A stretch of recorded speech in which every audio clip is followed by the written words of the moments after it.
자, 오늘 67페이지 투자론 할 차례입니다. 네.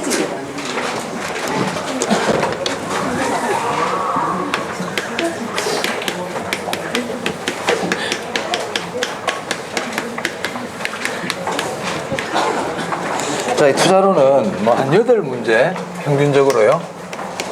7문제에서 한 9문제 사이 정도 나오는데 한 8문제 정도는 나온다고 보고 준비를 하시는 게 좋아요.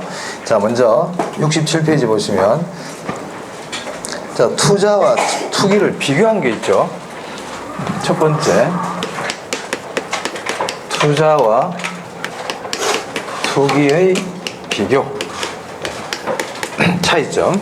자, 투자는 보시면 투자, 운용, 처분이라는 3단계를 거칩니다. 투자는. 그래서 기간이 장기간이죠. 근데 그 밑에 보시면 투기는요, 투자와 처분만 있지 운용 보유 단계가 없죠. 네, 차이점 보이세요? 네, 투자와 투기 차이점. 그 다음에 보유 단계에서 발생하는 수익을 뭐라고 그럽니까? 소득이득, 소득이득. 처분 단계에서 이익을 뭐라 그러죠? 네, 자, 보유 단계 줄치고 소득이득 동그라미, 처분 단계 줄치고 자본이득 동그라미.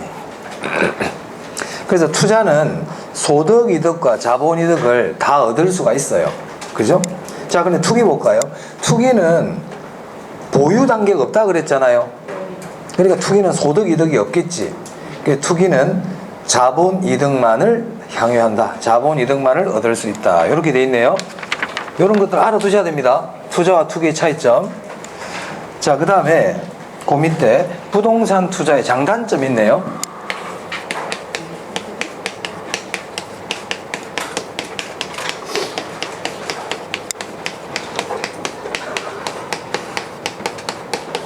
자, 부동산 투자의 장단점. 네, 먼저 부동산 투자의 장점 볼게요. 지렛대 효과는 이제 뒷페이지에 나오니까 그때 보기로 하고, 자, 이번에 구매력 보호입니다. 자, 구매력 보호 기능을 인플레이션 해지라 그래요. 자, 인플레이션이 뭡니까? 물가가 이제 계속 올라가는 거잖아요. 자, 만약에 여러분이 돈을 1억을 갖고 있는데 그 1억 원을 땅에 묻었어. 땅을 파가지고 장독에 담아가지고 1억을 땅에 묻었어요. 홍길동이라는 사람은 땅에 묻어버린 거야. 자, 근데 김철수라는 사람은 그 돈을 가지고 금을 샀어요. 금을 1억 원어치 금을 산 거야. 자, 그리고 나서 세월이 한 3년이 지났어요. 3년 동안 물가가 좀 올랐어. 물가가 올랐단 말이에요. 자, 3년이 지나서 이제 홍길동이는 땅을 파서 이제 거기는 1억을 꺼냈습니다. 그러면 3년 전보다 3년 전에 1억으로 살 수 있던 물건만큼 3년 뒤에는 물가가 올랐단 말이에요. 그럼 1억으로 3년 전에 사던 만큼 물건을 살 수 있어 없어? 없지. 구매력이 떨어진 거예요. 물가가 올랐기 때문에 구매력이 감소했단 말이에요. 자, 근데 금을 갖고 있었던 사람 있죠? 김철수. 그럼 이 사람은 3년 동안 물가가 올랐으니까 금값도 올랐을까 안 올랐을까? 올랐죠. 그럼 이 사람은 금을 팔았단 말이에요. 그럼 그 사람은 여전히 3년 전에 살 수 있는 만큼 3년 뒤에도 살 수 있겠죠. 그걸 이거 구매력 보호라고 그런단 말이야. 물가가 오를 때는 화폐를 갖고 있지 말고 실물을 갖고, 금이나 부동산 같은 실물을 갖고 있으면 구매력이 보호될 수 있다. 이거를 구매력 보호라 그러고 인플레이션 해지 기능이라 그럽니다. 즉 무슨 말이냐? 물가가 오르면 화폐 가치가 떨어져요. 화폐 가치가 떨어지기 때문에 구매력이 떨어진다고. 그래서 물가가 오를 때는 화폐를 가지고 있지 말고 실물을 가지고 있는 게 낫다. 아시겠습니까? 그게 부동산 투자의 장점입니다. 구매력 보호, 인플레이션 해지 기능. 그래서 물가가 상승하면 화폐의 실질 가치는 어떻게 된다? 하락해요. 화폐의 실질 가치는 하락한다. 그래서 화폐를 갖고 있지 않는 게 좋다. 이런 내용입니다. 자, 다음 4번에요. 절세 효과예요. 절세라는 건 세금이 절약된다는 거죠. 자, 우리 부동산 투자의 절세 효과 대표적인 게 뭐가 있습니까? 그때 대표 적으라 그러지 않았나? 이자 비용, 감가상각비 이런 게 있어요. 옆에 적으세요. 이자 비용, 감가상각비. 자, 이자 비용은요, 보세요. 자, 여러분, 우리 뒤에 또 이제 투자론에 나오는 얘기지만, 우리 영업수지 있잖아, 영업수지. 에? 영업수지. 왜 그래요 갑자기 난감하게 처음 들어보는 얘기를 하는 것처럼 저를 계속 보고 있으면 어떡하는 얘기입니까? 그럼 다르게 얘기해 줄까? 영업 현금 흐름 그게 그건가? 영업 현금 흐름 좀 알아듣겠어요? 영업 수지가 뭔데 그러면? 영업 현금 흐름이 뭔데? 자, 우리가 아까 조금 전에 투자는 보유 단계가 있고 처분 단계 있다 그랬잖아요. 보유 단계에서 현금 흐름을 영업 수지라 그러잖아요. 처분 단계에서 현금 흐름을 뭐라 불러요? 지분 복귀액. 지분 복귀액. 그죠? 그래서 영업 현금 흐름을 영업 수지 이렇게도 부른단 말이에요. 자, 영업 수지 계산할 때 어떻게 합니까? 가능 저소득에서 공실과 불량부채 빼고 기타 수입 타고 있잖아 그거. 그게 영업 수지야. 그게 영업 수지라고. 자, 그러면 순영업 소득에서 부채 서비스액을 빼면 세전연금 수지 나오죠. 그럼 부채 서비스액이 뭔데요? 원금과 이자. 그러니까 우리 영업 수지 계산할 때 이자를 빼주죠. 그래야 세전연금 수지가 나오잖아요. 자, 거기서 영업 소득세를 또 빼죠. 그럼 영업 소득세 세금 계산할 때 순대 이감 이렇게 되잖아요. 그때 이가 뭔데?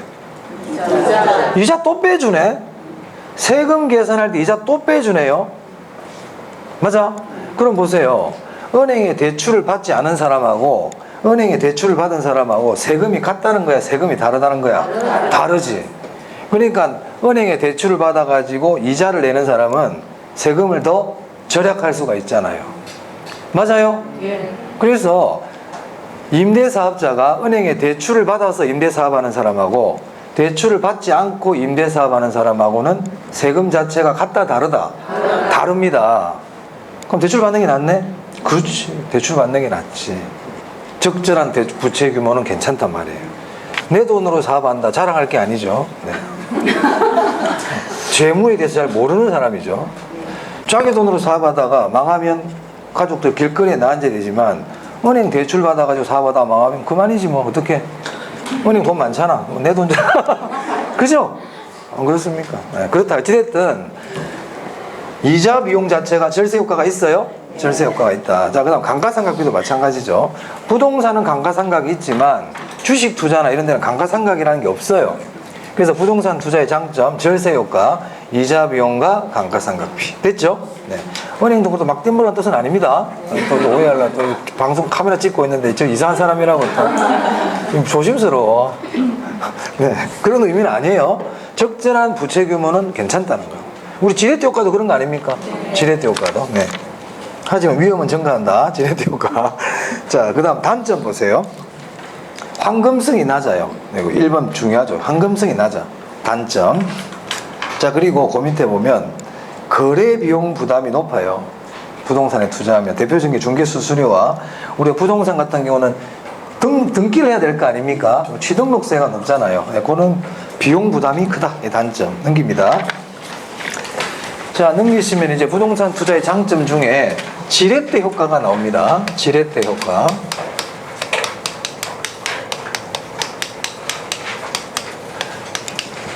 지렛대 효과는 첫 번째 뜻 알아야 돼요. 뜻. 두 번째 종류 알아야 돼요. 세 번째 계산 문제 할 줄 알아야 돼요. 지렛대 효과는 여기서 이런 식으로 나옵니다. 그럼 지렛대 효과의 뜻이 뭐죠? 이제는 뜻이 뭐야?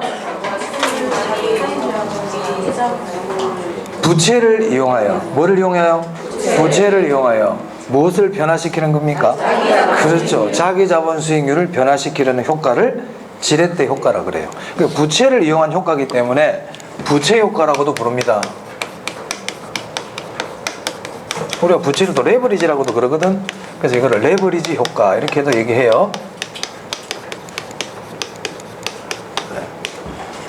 뜻 됐어. 이제 뜻 알았어. 오케이. 자, 종류 몇 가지가 있어요? 세 가지가 있나요? 뭐뭐 있는데요? 정, 또요? 네, 좋아요. 그럼 정의 지렛대 효과가 뭔데요? 갑자기 말문이 막힙니다. 정의 지렛대 효과가 뭔데? 부채를 이용하니까 자기 자본 수익률이 커지더라. 그렇지. 잘했어.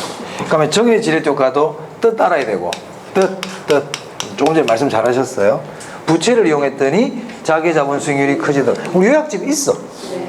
그 정의 지렛효과 지금 1번에 정의 지렛효과 있죠? 그 밑에 기억이 뜻이에요. 기억이 뜻이에요. 책에 다 있어요. 책에 다 있어요. 기억이 뜻이야. 자, 그럼 니은이 뭐냐면 발생 조건이야. 정의 지렛효과가 발생하려면 어떠한 조건을 갖춰야 되느냐? 뭡니까 발생 조건? 총 자본 수익률이 저당 수익률보다 있죠? 니은의 발생 조건. 그러면 정의 지렛효과가 발생하면 결과적으로 어떻게 되느냐?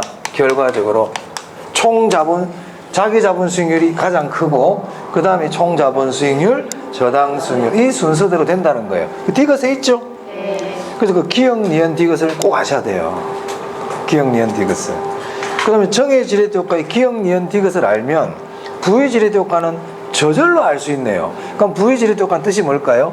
부채를 이용했더니 자기 자본 수익률이 줄어들더라. 어떨 때? 조건. 총 자본 수익률이 저당 수익률보다 작을 때. 반대잖아요. 그럼 결과 반대. 자기 자본 수익률이 제일 작고 그 다음이 총 자본 수익률, 저당 수익률이 가장 크다. 이렇게 되겠죠? 맞아요? 그럼 중립적 지렛효과 뜻이 뭡니까? 부채를 이용했지만 자기 자본 수익률이 변하지 않는다. 어떨 때 발생 조건은 어떨 때 그런 일이 일어나요?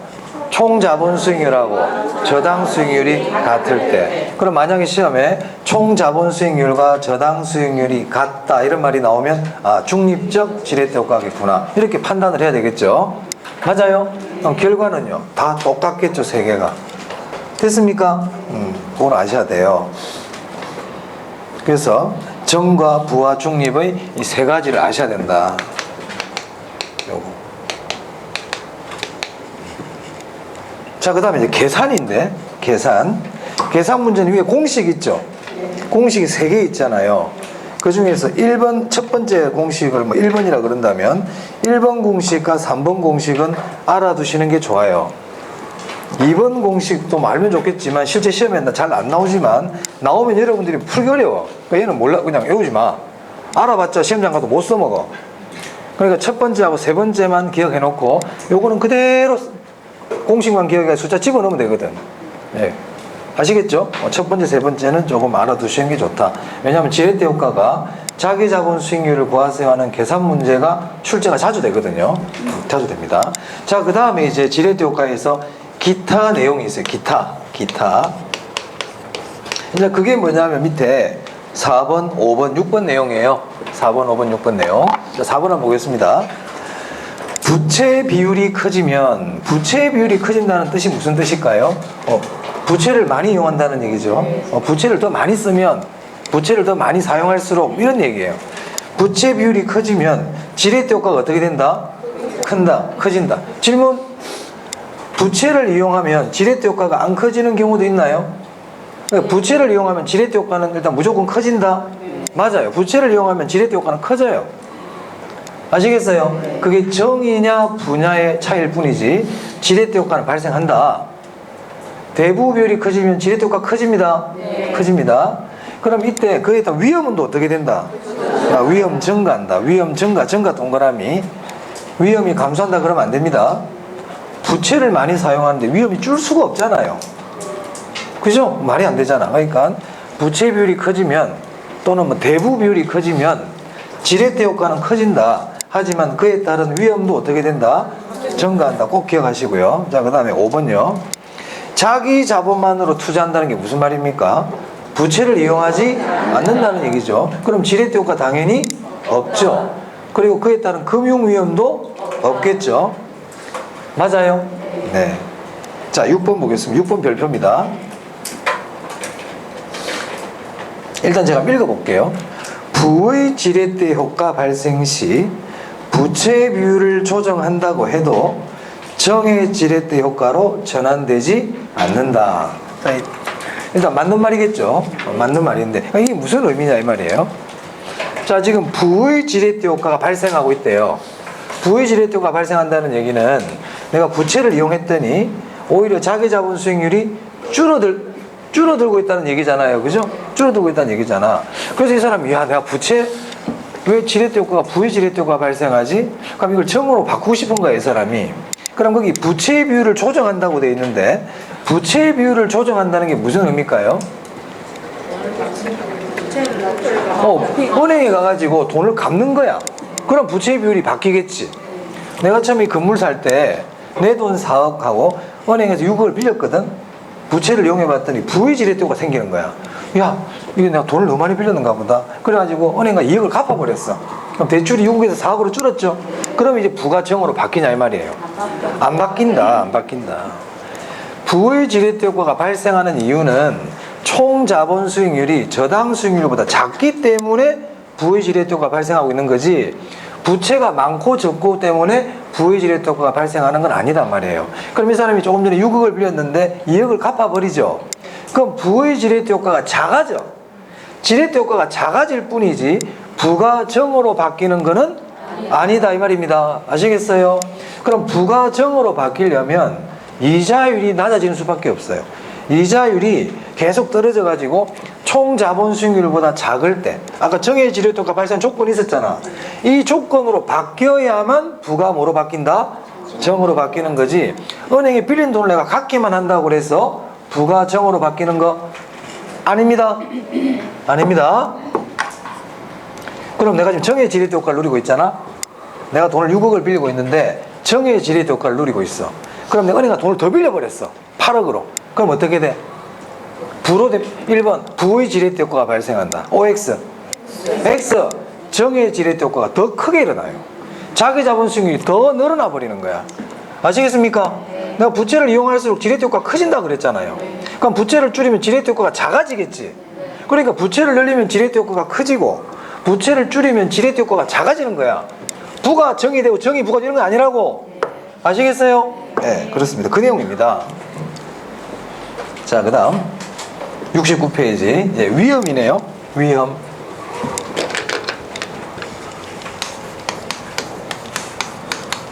위험. 자, 위험에서는 먼저 위험의 뜻, 위험을 어떻게 측정해야 되나, 위험은 어떤 종류가 있나, 그럼 이러한 위험을 어떻게 처리해야 될까, 이렇게 여러분이 공부를 해야 돼요.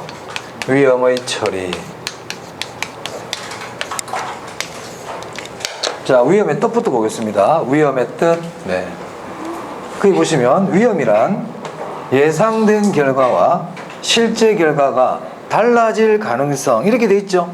예상된 결과와 실현된 결과가 달라질 가능성을 의미한다. 줄 치세요. 이게 위험의 뜻이에요.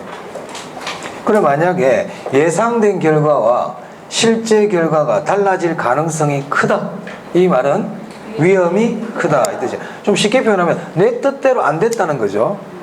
내 생각대로 안 됐다는 거 아닙니까? 내 생각대로 안 될 가능성이 위험이에요. 내 생각대로 안 될 가능성이 위험이야. 그럼 그 위험이 큰지 작은지, 크면 얼마만큼 큰지, 작으면 얼마만큼 큰지 숫자로 한번 표시해보자. 숫자로. 그걸 위험의 측정이라 그럽니다. 그러니까 위험의 측정은 뭐로 나타나느냐? 분산과 표준 편차로 나타난다. 분산 표준 편차. 위험의 측정. 분산 표준 편차. 자, 그 밑에 변이계수라고 돼 있나요? 자, 변이계수는 수익분의 위험. 위험분의 수익 그러면 안 돼. 수익분의 위험이야. 그 수익분의 위험이기 때문에 변이계수도 일종의 위험이죠. 변이계수도 일종의 위험입니다. 그런데 그냥 위험이 아니고 수익에 대한 위험이기 때문에 이런 건 상대적 위험이라 그러죠. 분산과 표준 편차는 위험 그 자체야. 분산과 표준 편차는 그냥 그 위험 그 자체. 이런 걸 우리가 절대적 위험이라 그러고, 하지만 변이계수는 그냥 위험이 아니고 수익 한 단위를 얻기 위해서 내가 부담해야 되는 위험, 이런 뜻이거든요. 그러니까 이런 것들은 상대적 위험이죠. 그럼 변이계수는 큰 게 좋아, 작은 게 좋아? 작은 게 좋아. 당연히 위험이니까 작을수록 좋아요. 됐어요? 이 변이계수는 또 어디서 나와요? 변이계수 또 어디서 나온 데가 또 있잖아. 우리 책 보면 뭐 나오든지 말든지야. 어디서 나와요 변이계수? 평균 분산 지배 원리를 사용할 수 없을 때 변이계수를 쓴다고 돼 있죠. 맞아요? 네. 다 까먹어 버리잖아. 다 잊어먹을 자연스러운 현상이죠. 잊어먹는 거. 그래서 우리가 오늘 오후에 뭐 스터디 하잖아요. 그래서 이게 필요한 거야. 앞부분 다 까먹어버렸거든. 그래 이걸 갖다가 공부하고 문제 풀고 점검하고 이런 식으로 계속 하면 좋죠. 잊어먹었던 걸 다 리마인드를 시킨다. 리마인드. 그럼 변이계수를 평균 분산 지배 원리를 쓸 수 없을 때 사용한다 그랬잖아요. 그럼 평균 분산 지배 원리는 언제 사용할 수가 없어요? 기억이 안 나니까 더 이상 얘기 안 할게. 어차피 자꾸 얘기하고 끝이 없다. 나중에 할 겁니다. 투자를 할 때. 그때 확인 다시 하세요.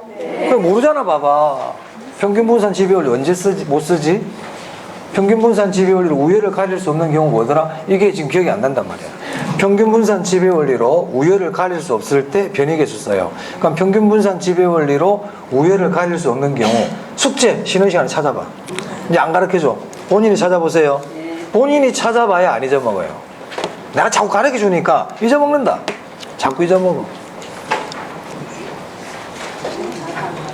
엄마가 처음에 애한테 밥을 안 주면 자꾸 먹이다가 안 주잖아. 지가 다 찾아먹어. 지가 다 뒤져가지고 이런지 다 알아. 여러분 찾아보세요. 자, 쉬는 시간에. 자, 위험의 측정까지 봤고, 이건 위험의 종류예요. 자, 위험의 종류 보면 거기 첫 번째 사업상 위험, 금융 위험, 법적 위험, 인플레 위험, 유동성 위험 이렇게 있죠. 그럼 여러분들 일단 사실은 공부가 되면은 사업상 위험이 뭐예요? 그러면 사실 좀 얘기를 할 수 있어야 돼요. 사업상 위험이 뭡니까? 그러면 사업상 위험은 뭐 완벽하게 답은 못 하더라도 대충이라도 이렇게 말을 할 수 있어야 되는데 사업상 위험이 뭡니까? 네. 수익성과 관계되는 위험인 거예요. 수익성. 자, 내가 만약에 원룸을 샀단 말이에요. 원룸에 투자를 했어요. 근데 원룸이 돈이 안 돼. 한마디로. 저기서 수익이 안 나는 거예요. 수익이. 내가 이제 원룸은 한 10% 정도 내가 수익이 날 거라고 생각을 했는데 그만큼 수익이 안 나. 그러니까 사업 자체에서 수익 자체가 내 생각대로 안 돼. 그걸 뭐라 그런다고요? 사업상 위험이라고 그런단 말이에요. 그러니까 사업상 위험에서 포인트는 뭐냐면 수익성 이 말이 중요하죠. 그래서 제가 되게 동그라미 쳐야 돼 지금. 수익성 동그라미. 수익성에 관한 위험이 사업상 위험이에요. 그러면 왜 수익성이 내가 생각한 대로 잘 나지 않을까? 그 이유가 있겠죠. 그 이유에 해당하는 게 시장 위험이고 운영 위험이고 위치 위험이란 말이야. 그럼 그 세 개 중에서는 시장 위험이 좀 중요하다고. 시장 위험. 자, 시장이라는 곳은 항상 수요와 공급 관계 있거든요. 그래서 수요 공급 이런 말이 나와요. 시장 위험이었습니다. 만약에 수요 공급 이런 말이 나오고 무슨 위험인가 물어보잖아. 시장 위험이에요. 수요 공급 이런 말을 해놓고는 무슨 위험입니까? 물어보면 무슨 위험이라고 그래야 된다고? 시장 위험. 그래서 시장 위험은 수요와 공급 변화를 예측하지 못한 거예요. 수요와 공급이 변해버리거든. 근데 그 변화를 내가 예측을 못한 거야. 수요가 없어. 원룸을 지으면 사람들이 올 줄 알았는데 수요가 없어. 그러니까 공실이 생기겠지. 맞아요? 미분양이 생기겠죠. 그러니까 분양가가 떨어지겠죠. 이게 시장 위험이란 말이야. 그 밑에 그런 말 있을 거예요. 공실, 분양가 하락 이런 말 있습니까? 근데 시장 위험이죠. 공급을 잘못 예측한 거야. 내가 원룸을 지으게 원룸이 없었어. 그래가지고 내가 원룸을 지으면 이럴 때 직장인들이 좀 올 줄 알았거든. 근데 내가 원룸을 짓고 나니까 온 동네방네 원룸이야 이제. 막 짓기 시작하는 거야. 그 원룸의 공급을 내가 잘못 예측한 거예요. 그러니까 너무 공급이 많으니까 공실이 생기겠지. 맞아요?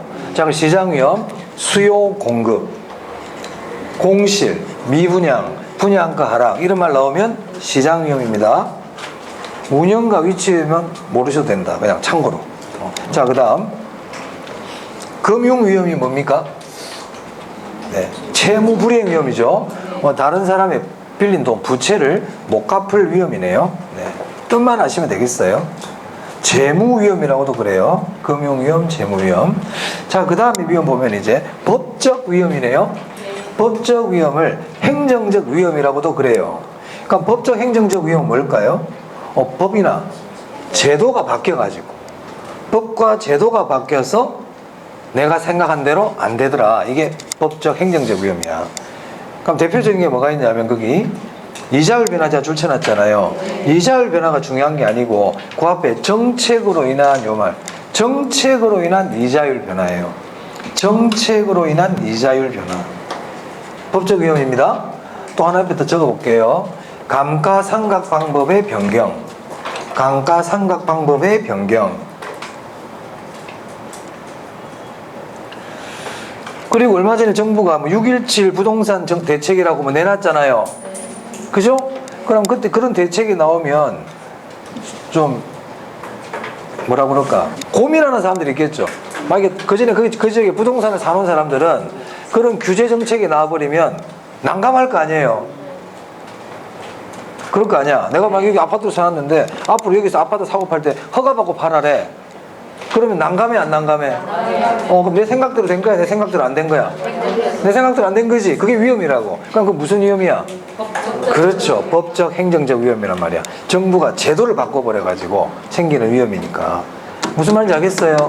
네, 법, 제도, 법적 위험, 행정적 위험. 자, 그 다음에 인플레 위험은 제가 아까 잠시 앞에서 말씀드렸지만 인플레가 발생하면 실질이라는 것들은 다 떨어지거든요. 인플레가 발생하면 실질 이자율이 하락한다고 돼 있죠? 실질은 다 하락해요. 인플레가 발생하면. 그러면 인플레가 발생하면 실질 이자율이 하락해. 인플레가 발생하면 실질 소득도 하락해. 인플레가 발생하면 실질 임대료도 하락해. 이런 걸 인플레 위험이라 그래요. 이런 걸 인플레 위험이라 그래요. 자, 그 다음 유동성 위험은요? 현금으로 전환하기가 어렵다는 거죠. 유동성 위험은 현금으로 전환하기가 어렵다. 그래서 내가 손해를 보는 거예요. 옆에다가 낮은 황금성 이렇게 써도 되겠습니다. 낮은 황금성. 낮은 황금성. 이걸 다르게 바꾸면요, 이걸 고정성이라 그래요. 유동성의 반대가 고정성이야. 그러니까 황금성이 낮다는 거는 고정성이 높다는 뜻이에요. 그러니까 낮은 황금성, 유동성 위험은 고정성을 얘기해. 고정성. 고정성이라는 거는 투자된 자본을 회수하기가 어렵다, 이런 표현이에요. 그리고 예전에는 우리 건물 같은 경우는 고정자산이라고 불렀어요. 고정자산. 현금화가 잘 안 돼. 그런데 우리 재고자산이 있잖아요. 재고자산은 뭐냐면 상품 생각하면 돼요. 옷가게에 있는 상품들 있죠? 저 재고자산이거든. 저거 현금화하기가 쉬워, 어려워? 어려워. 엄청 쉬울 것 같은데 들고 나가지고 한 장에 많은 건 다 현금 돼버려. 그죠? 현금화. 그러니까 현금화가 쉬운 자산은 유동자산이라 그래요. 현금화가 어려운 자산은 고정자산이라 그래. 그래서 유동과 고정은 반대야. 아시겠어요? 그럼 유동성이 높다 이 말은 고정성이 낮다. 유동성이 낮다는 거는 고정성이 높다. 그럼 고정성이 높은 거를 고정성이 낮게 만들어주는 걸 뭐라 불러? 그걸 유동화라 그래. 그게 저당의 유동화야. 저당은 현금성이 낮거든. 부동산을 담보로 한 대출은 오랫동안 돈을 회수해야 되잖아요. 그 저당은 고정성이 높단 말이야. 고정이란 말이야. 고정. 근데 이거를 고정성이 낮게, 유동성이 높게 만들어주는 걸 우리가 뭐라 부른다? 저당의 유동화. 이렇게 부른단 말이에요. 어찌됐든 유동성과 고정성이 뭔지 아시겠죠? 제가 이런 얘기를 왜 이렇게 쓸데없는 얘기가 들릴지 모르겠지만 시험에서 또 어떤 표현을 쓸지 모르니까 말씀을 드리는 거예요. 우리 개론은 상식적이라든지 이런 것들이 막 나올 수 있어요. 그래서 제가 수업 시간에 하나씩 좀 듣다 보면 이게 조금이라도 도움이 되라고 제가 이렇게 이런저런 얘기를 해드리는 겁니다.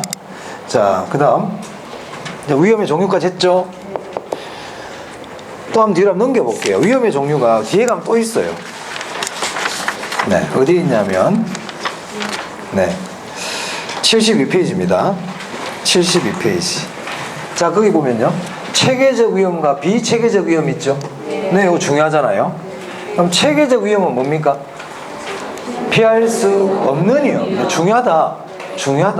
체계적 위험, 피할 수 없는 위험. 비체계적 위험은요, 피할 수 있는 위험. 일단 이거부터 알아야 돼요. 이거부터. 다음 체계적 위험은 피할 수 없다 그랬잖아요. 그러면 어떤 위험이기에 피할 수 없느냐? 시장의 힘에 의해서 야기되는 위험이란 말이에요. 시장의 힘에 의해서 야기돼. 그럼 우리 아까 제가 사업상 위험할 때 사업상 위험 안에 시장 위험이라고 있었잖아요. 이거 체계적 위험이에요. 못 피해요. 못 피한단 말이에요. 시장 위험은 체계적 위험이에요. 시장 위험은 시장에 의해서 야기되는 위험이기 때문에 그 체계적 위험은 시장의 힘에 의해서 야기된다. 시장. 그래서 이 체계적 위험은 모든 부동산에 다 적용이 됩니다. 모든 부동산에 다 적용이 돼. 그러면 공통된 위험이다 이렇게 얘기해도 될까요? 그렇죠. 그래서 체계적 위험은 모든, 공통 이렇게 표현할 수 있어요. 모든, 공통. 자, 그런데 비체계적 위험은 피할 수 있다 그랬잖아요. 그죠? 이 피할 수 있다는 거는 이 부동산에는 있는데 저기는 없어. 이 투자자에게는 있는데 저 투자자에게는 없어. 그건 개별이야. 개별.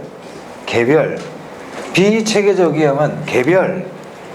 그러니까 우리가 이제 포트폴리오를 구성하는 거는 체계적 위험을 줄이기 위해서 포트폴리오를 구성합니까? 비체계적 위험을 줄이기 위해서 하는 겁니까? 그렇죠.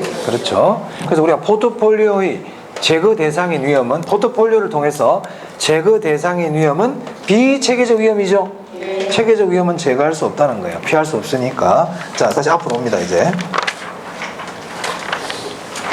자, 그 다음에 71페이지. 거기 보면 위험의 처리 방법 나오죠. 보이세요? 네, 중요하잖아요. 이거. 중요하다. 위험의 처리 방법 중요해. 그리고 종류, 별표 한 개 정도. 중요하다고요. 자, 위험의 처리 방법 첫 번째 어떤 게 있습니까? 응? 어떤 게 있어? 제외라는 게 있죠. 맞아요. 제외의 뜻을 알아야 되겠죠. 제외의 뜻. 제외를 회피라고도 그래.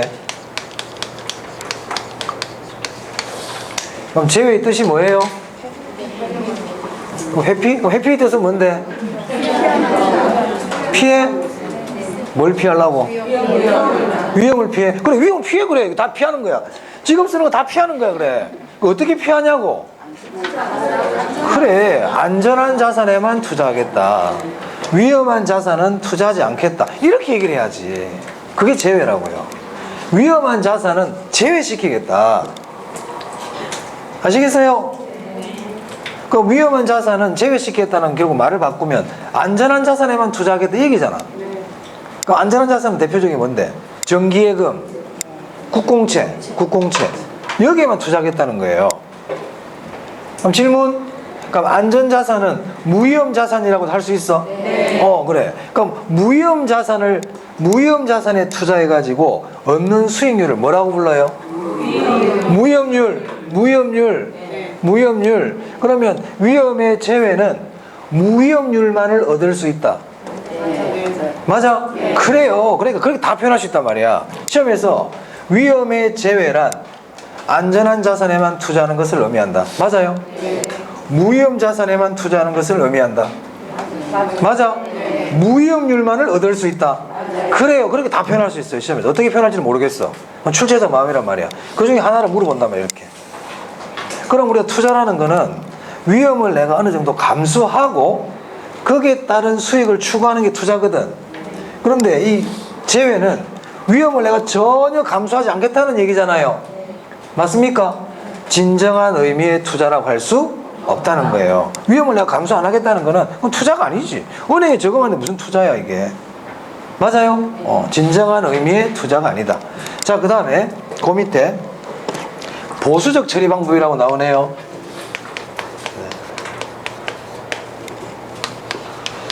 자, 보수적 처리의 뜻이 뭐예요 그러면? 보수적 처리.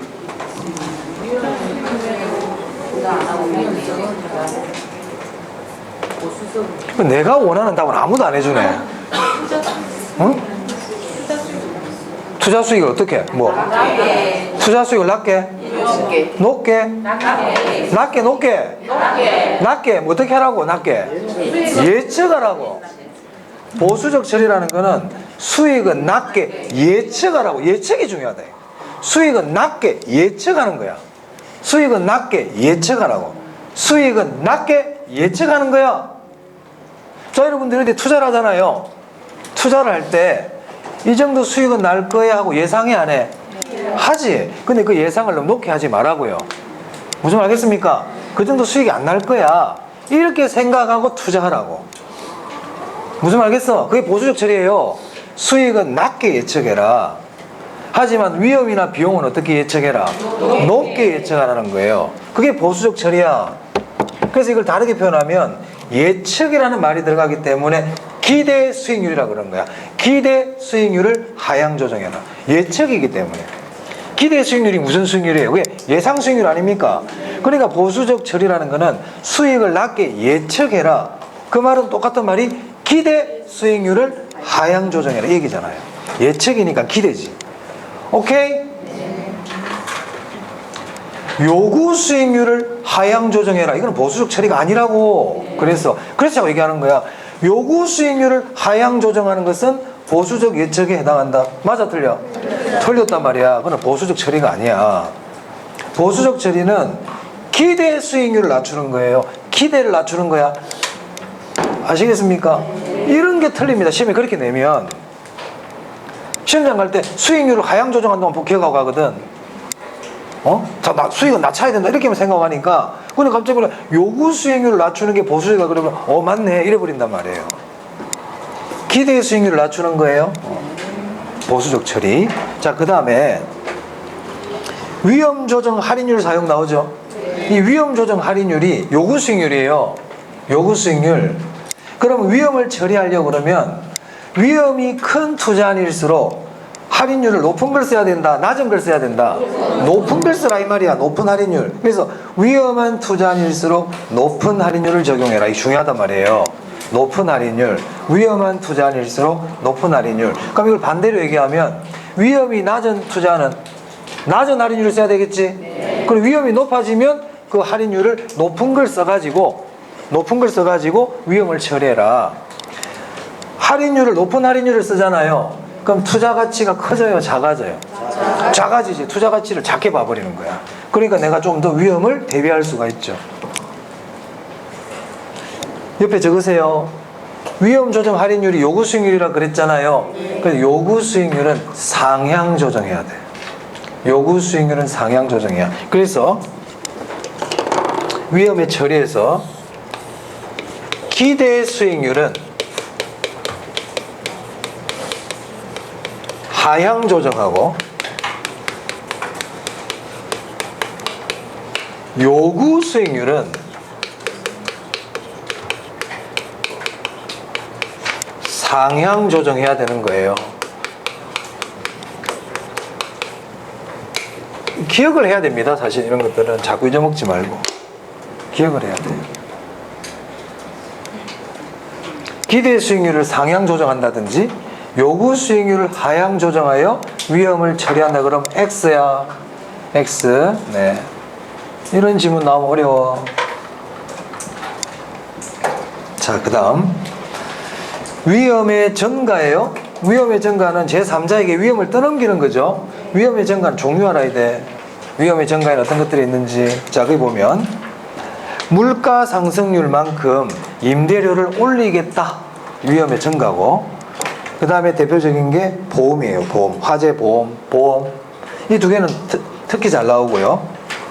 그 다음에 또 어떤 게 있냐면 변동금리. 뭐 주택 선분양도 될 수 있어요. 주택 선분양. 우리 선분양 공부했죠? 네? 한번 확인해보자. 선분양 한 지 진짜 얼마 안 된다. 지난주에 한 것 같다. 선분양. 주택 선분양의 단점 뭐가 있어요? 하나만 얘기해도 내가 넘어가 줄게. 하나만. 주택 선분양의 단점. 응? 뭐 정확하게 좀 얘기 좀 해봐. 그들 좀 흐리지 말고 좀. 뭐 사업장 이름 뭐 그다음 못 듣겠어요. 공부하고 있긴 있지. 선분양 나오면 투기, 전매 차익 좀 이런 게 좀 나왔으면 좋겠다. 선분양 그럼 전매 차익. 가장 대표적인 조심하라. 그거 하나 별표해 줬는데 내가 한 개만 얘기해달라고 그랬는데 우리 교재에 보면 아마 단점 4개인가 나와 있을 거야. 근데 그중에 한 개만 좀 얘기해달라니까. 주택의 질이 떨어지겠죠. 모델하우스하고 실제 주택하고 차이가 날 거 아니에요. 맞아요. 또 부도가 나버리면 소비자가 피해를 보잖아. 그런 위험에 전가잖아. 건설회사가 소비자에게 위험을 떠넘기고 있잖아요. 부도 나면 소비자들이 손해를 다 봐야 되잖아. 건설회사 부도 나버리면 위험에 전가라고. 그리고 분양권 매매 차익 같은 게 전매 차익. 그게 투기 수요 아닙니까? 맞아? 네. 건설 자금이자 누가 부담해? 그래, 그 단점이잖아. 소비자한테 부담이 되잖아요. 건설 자금이자 소비자 부담. 그게 이제 2개 정도는 나와야 된다고. 분양금 매매 차익을 통한 투기 수요, 건설 자금이자를 소비자가 부담한다. 뭐 이 정도는 나와야지. 안 물어볼래 이제. 자꾸. 자, 위험의 증가 종료하셔야 됩니다. 종료 넘기세요.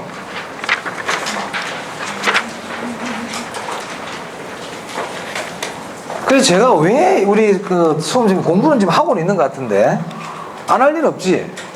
뭐 똥배짱도 아니고 공부 하나도 안 할 일 없잖아. 뭐 하고는 있을 거야. 하고는 있는데 왜 점수가 안 나올까? 내가 늘 그 생각을 많이 하거든요.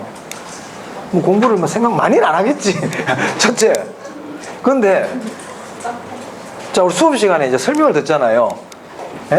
수업 시간에 설명을 들으면 쉬운 내용도 있고 어려운 내용도 있지. 저건 들으면 아 무슨 말인지 알겠다.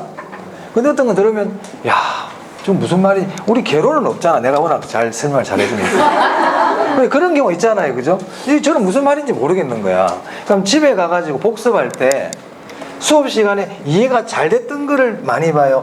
수업 시간에 이해가 잘 안 되고 좀 어려웠던 부분들을 많이 봐요. 어려웠던 부분을 많이 보지. 그래. 어려운 부분을 좀 많이 볼 거야. 그럼 어려운 부분을 많이 보면 알게 돼요? 그래. 알게 되고 이해가 돼? 안 되지. 근데 왜 봐? 왜 봐? 그러면 수업 시간에 쉽고 이해가 잘 되는 거는 안 봐가지고 다 까먹어버리고, 수업 시간에 이해가 잘 되는 거는 봤는데도 모르겠고, 공부 왜 하고 있어? 책상에 앉아있는 이유가 없네. 아무 효과가 없잖아.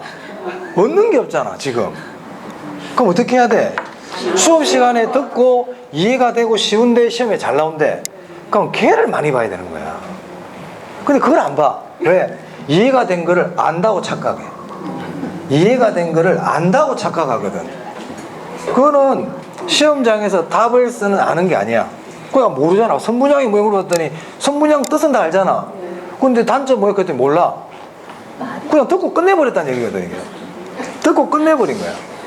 그럼 가지고 그 부분을 여러 번 봐가지고 내 거를 계속 반복해서 오늘도 보고 내일도 보고 이렇게 해야 되는데 그건 안 보고, 야 투자론이 어렵더라, 거기가 좀 이해가 안 되는데 그걸 계속 보고 있는 거야. 봐도 몰라. 의미가 없어. 자, 그래서요 수업 시간에 쉬운데 시험에 잘 나온다 한다, 그걸 많이 봐야 돼.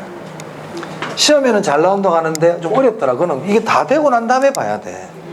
수업 시간에 어려운데 시험에도 잘 안 나온다 하더라, 그건 아예 안 봐야 돼. 아시겠어요? 근데 이런 거 개념 없이 다 보는 거야. 다 보는 거야. 남는 게 없어. 보긴 본 것 같은데 보고 나면 멍해. 아시겠어요? 네. 그래서 내가 이게 시험에 나온다, 이건 꼭 알아야 되겠다. 이게 중요하다 안 그랬습니까? 그죠? 그럼 이거는 죽이 되든 밥이 되든 여러분 별로 어렵지 않잖아요. 지금 어려운 내용 뭐 있어요? 이게 지금 하나도 없지. 들으면 다 이해될 수 있는 부분들 아닙니까? 이런 걸 많이 보라고요. 다른 거 자꾸 보지 말고. 꼭 그렇게 하세요. 아시겠죠? 어려운 거는 너무 신경 쓰지 마. 어려운 거는. 그래서 우리는 몇 개 맞추면 돼? 24개지만 20개만 맞춰도 되는 거야. 20개 맞추고 우리 1번 답 몇 개야? 1번 답 8개지? 2번 답 몇 개? 3번 답 몇 개? 다 8개야. 혹가다가 7개, 9개 이렇게 있어. 2번 7개면 나머지 번호 1개가 9개라고. 그러면 20개를 맞췄어, 정확하게. 그럼 어떻게 하라고 그래서 내가 없는 번호 딱 보고 비어있는 거 한 번으로 쫙 밀면 65점 나와. 그럼 우리는 몇 개 맞추는 시험이야? 20개. 그래, 20개. 그러면 중요한 것들만 이렇게 발췌해가지고 내가 계속 봤는데 20개를 못 맞출까? 맞추지. 왜 못 맞춰요? 이것저것 막 들쑤시 놓으니까 20개를 못 맞추는 거야. 이것저것 다 보는 거야. 이것저것 다 봐. 감당도 못하면서 다 헤집어 놓고, 집 정리하겠다고 다 헤집어 놓고 이거 어떡하지? 이라고 있는 거야. 이거 어떡하지? 이렇게 되잖아요. 정리가 안 돼. 시험 치는 그날까지 정리가 안 된 상태로 가, 이렇게. 그러니까 정리가 잘 된 사람은 시험장 갈 때 합격하러 가는 거야. 이렇게 합격하러. 한 20%가 해당이 되겠죠.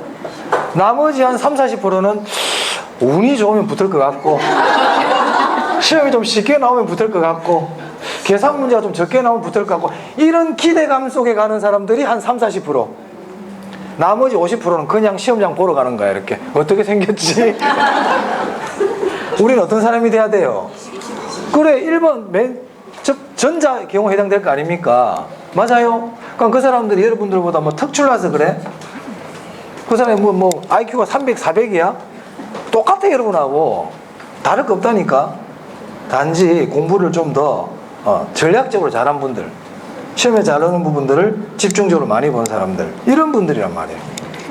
그럼 중요한 건 뭐라고 그랬죠 제가? 그럼 중요한 거의 대표적인 게 뭔데? 빠지까지만 내가 기출문제라고 그랬잖아요. 그래서 기출문제를 위주로 공부를 많이 하라고요. 기출문제를 위주로. 그걸 정리를 잘 해놔야 돼. 잘 해놔야 돼. 오케이? 네. 안 그러면 제가 중요하다고 딱딱 해주는 거라도 좀 많이 보든지 그렇게 하시란 말이에요. 자, 위험의 통제인데요. 자, 위험의 통제는 뜻이 뭐냐면 위험 발생의 횟수와 규모를 줄이는 걸 통제라 그래요. 통제. 그럼 통제의 뜻 같은 거 시험에 물어볼까 안 물어볼까? 그런 거 안 물어봐. 이런 거 막 보고 있지 말라고. 이런 게 통제구나 이렇게 알면 돼요. 이걸 막 외우려고 그러지 말라고요. 근데 통제의 방법 중에 민감도 분석과 포트폴리오가 있어요. 요거는 기억합시다. 민감도 분석과 포트폴리오는 위험의 통제란 말이야. 그러니까 만약에 시험에서 민감도 분석과 포트폴리오는 위험의 증가다 그러면 돼 안 돼? 안 된다고. 위험의 통제라고. 위험의 제외다 그래도 안 되겠죠? 그렇단 말입니다.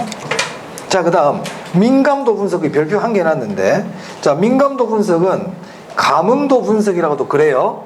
자, 민감도 분석에서 중요한 단어가 하나 있다고 그랬잖아요. 요소라 그랬죠. 요소. 그 밑에 투입 요소 보이세요? 그리고 제가 또 다른 것도 나올 수 있다고 그랬잖아요. 글자 변수 인자 이런 말들이 나오면 민감도 분석이에요. 지난 시간에 제가 가능 매상고 추계 방법 할 때 매상고 추계 방법인데 요소, 변수 이런 게 나오면 뭐라고 그랬어요? 그게 회귀모형. 위험을 처리하는 방법 문제인데 요소, 변수가 나오면 민감도 분석. 이 둘은 비슷하거든 원래. 기억나세요? 네. 자, 그 다음에 거기서 요소, 변수 나오면 민감도 분석입니다. 그리고 그 밑에 2번 별표예요. 3번. 민감도가 큰 투자는 민감도가 크다. 민감도가 크다는 거는 변동이 심하다는 뜻이에요. 민감도가 크다는 건 나 민감한 사람이야. 감정의 기복이 심하다는 얘기거든. 그러니까 위험해. 아시겠습니까? 위험하단 말이야. 그래서 민감도가 크다. 변동이 심하다. 위험이 크다. 이 뜻입니다. 오케이? 그래요. 이제 위험의 처리까지 봤어요. 위험의 처리까지. 자, 그럼 이제 조금 쉬었다가 수익률 하도록. 여기 오늘 지우지 마세요. 제가 필요하면 지울게요.